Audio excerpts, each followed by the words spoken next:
Hi guys, my name is Lela Sophia. I'm an artist and fine jewelry designer. If you like contemporary fine jewelry, if you like luxury handbags, all things interiors, and I have some fun videos for you. I have seen so many other creators, amazing creators, do this video, and I wanted to do one for myself, also to just like hold myself accountable, keep record of me saying these things. But also, truly, these are lists of items that I intend to not buy in 2023, maybe even for a couple years after. Either I have too many, or it's something that I'm like totally over, or honestly, it's just something that I need to remind myself not to trigger buy. If you guys are new here, thank you so much for joining. I am so excited to see you in all my future videos, so make sure that you subscribe to my channel, like this video, follow me on Instagram and TikTok at Lela Sophia Jewelry, and I can't wait to see you in the next one. All right, first, we're just gonna jump right into it.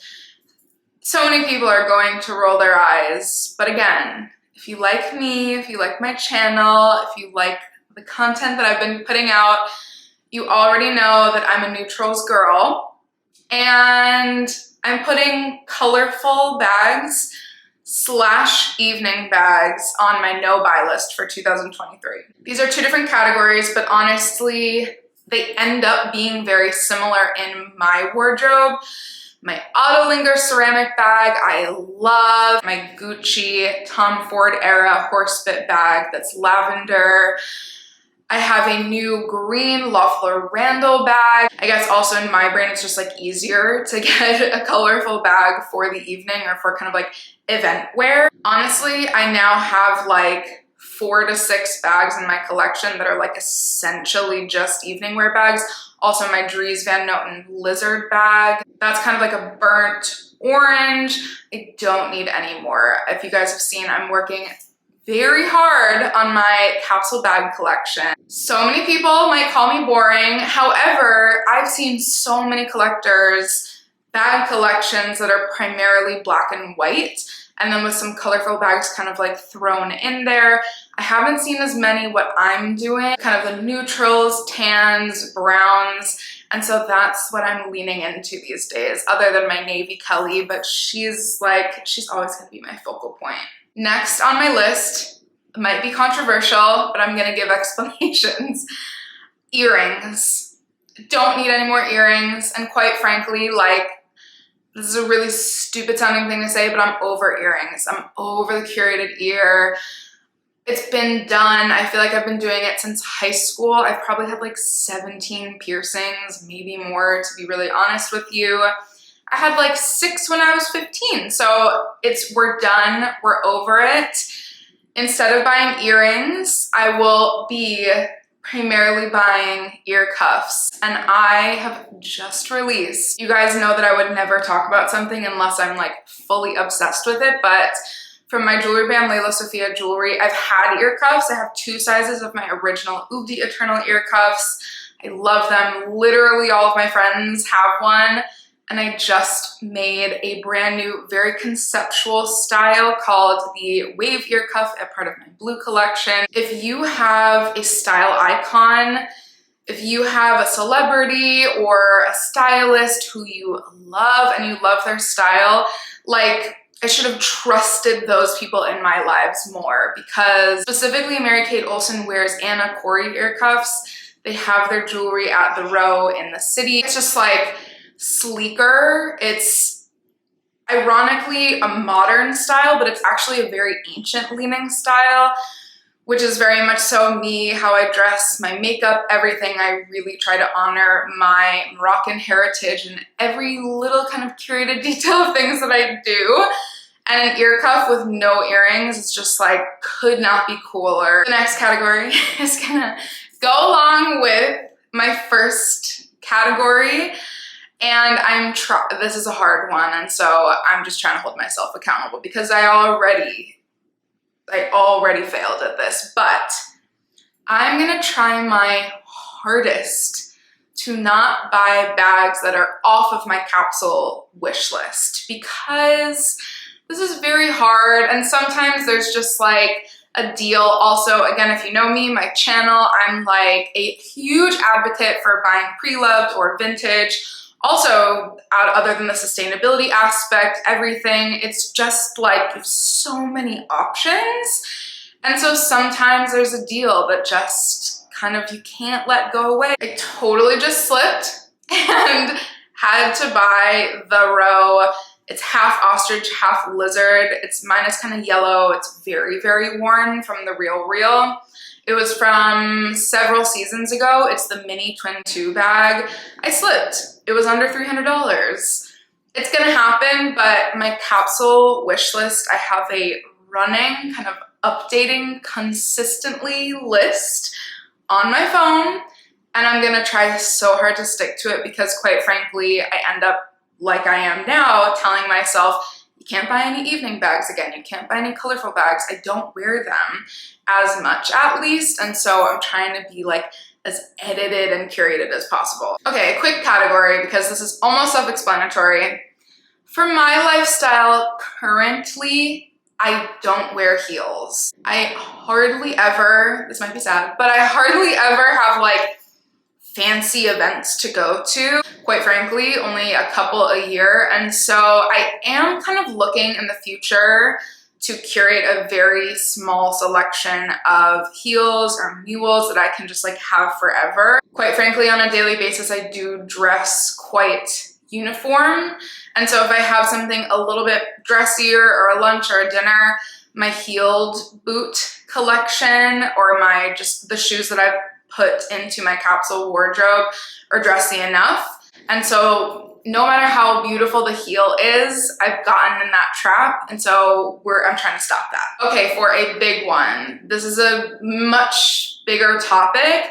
If you haven't seen, I do have a full video on my journey with Ozempic and being plus size in the luxury industry. So it's very hard for people like me, and I'm sure so many of you guys who are plus sized or curvy, anything under that umbrella, to not buy fast fashion, and I'm trying so hard this year.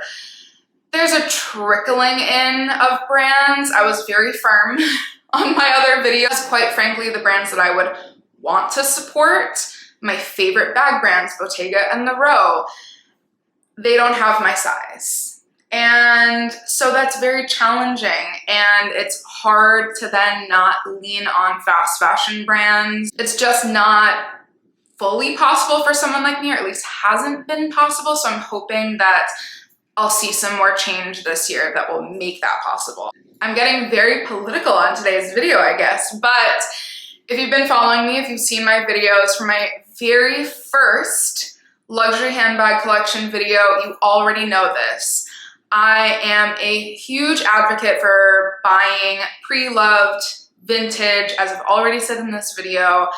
Genuinely, I think it's a no-brainer to me. There's so much production. And then there's also been a lot of conversation about, well, is the vintage or pre-loved culture actually not even helping with sustainability because people are still buying new and buying current and just adding more to their wardrobe?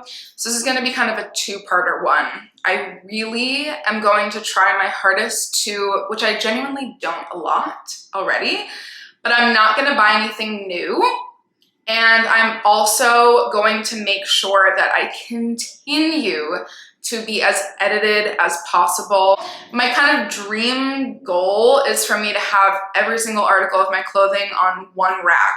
That would be a Virgo OCD queen's just dream. And so I love that idea of putting that on myself and saying, okay, what happens if you can't buy anything new from store? I have one exception. I have two exceptions. Oh gosh. Is my 30th birthday is this year. And so my 30th birthday present, I will assume, will probably be new from store. My 30th birthday present that I treated myself to was vintage, so we're good there. But the only bag I would buy new from store would be the Rose Sophia bag. I might have to go for that new in store, but that'll be my only exception. Okay, another one that seems very obvious, knowing me, is to no longer do logo bags. The only bag that I fell for this with is my Gucci Tom Ford Horsebit bag, which I've talked about. I really like that bag. It's really cool. Honestly, it can be my exception, but I think I'll pretty much stick to no logos going forward. Again, when I saw the Tom Ford bag, I was like, oh my God, this is amazing, but it just doesn't end up feeling like me. Two-parter to that is just trend bags. It's very, very hard not to fall into that, but I've seen a couple other people say, which is exactly what I do as well, wait.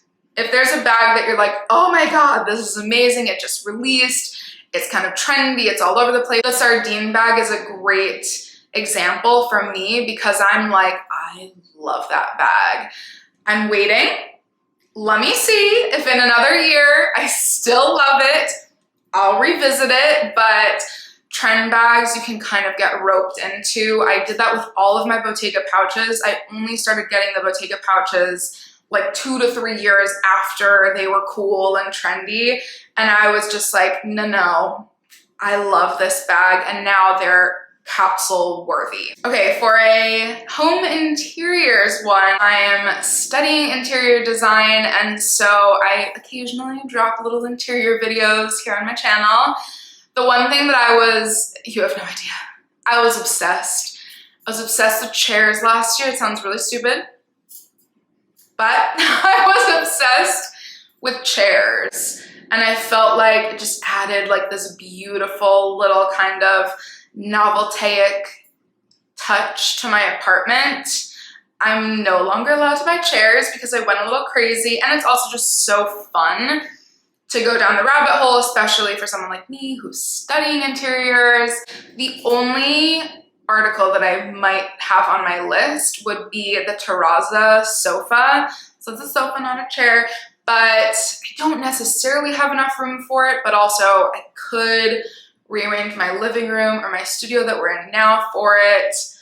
Let me know what you guys think, because I'm thinking about that, but no more chairs. I got so deep into the fragrance world again last year for like a good year.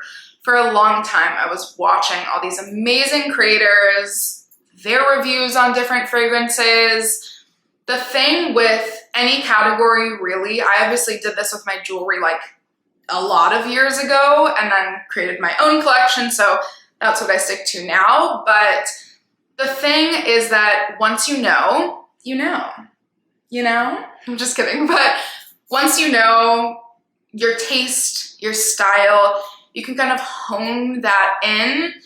You don't get swayed again by trends, because it's so silly, but fragrances really do tend to trend.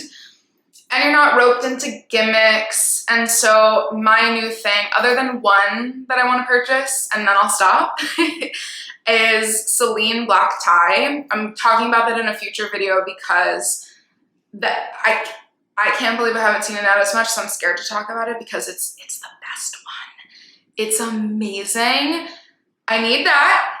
And then otherwise, I'm sticking to the fragrances that I wear every single day and just repurchasing those. That has been my no buy list for 2023, quite frankly, and beyond. So let me know your thoughts down below in the comments. I am so excited to see you guys in my next video. Make sure that you follow me on Instagram and TikTok at Lela Sophia Jewelry. Subscribe to my channel, and I will see you in the next one. Bye, guys.